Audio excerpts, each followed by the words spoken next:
ଫଳେ ଭାଇର ଅଭୟ ଚିତ୍ତ ସାର୍ଥକ ହୋଇଛି ପାଥର ଚିକନ କନ୍ୟା ସ୍ୱୟଂବର ନେଇ ଭାଇ ଶ୍ରୀକୃଷ୍ଣ ନିଜେ ନବାସ କଲେ ସୁଭଦ୍ରାର ଅତି ଅଭିମାନ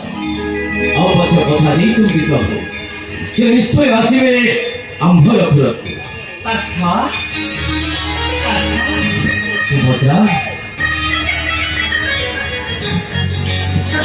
ଭାବିବି କି ତମେ ଏମିତି ଆତ୍ମହତ୍ୟା ହେଉଛ ପାର୍ଥ କଥା ମନେ ପକେଇବି ସୁଭଦ୍ରା ତୁମେ ପରା ମୋର ସବୁ ତୁମ ଲାଗି ଜୀବନ ଲାଗି ଅଛ ସଚାର ସ୍ୱୟଂବର ବାର୍ତ୍ତା ପାଇ ତମେ ପରା ଯାଇଥିଲେ ସେ ଦ୍ୱାରିକା ପୋଖରୀ ଅଗ୍ନି ସୁଭଦ୍ରାର ଅଭିମାନ କଥା ମନେ ପକାଇଦେଲେ ତମେ ସେ ରାମକୃଷ୍ଣଙ୍କ ପାଖରେ ମନେ ପକେଇବି ସୁଭଦ୍ରା ସେ ପରା ତୁମର ଭାଇ ଏବଂ ମୋର ସଖା ଆମ ଦୁହିଁର ପ୍ରାଣର ଅତୀତ ସିଏ ସିନା ଦୟାମୟ ଦୟାର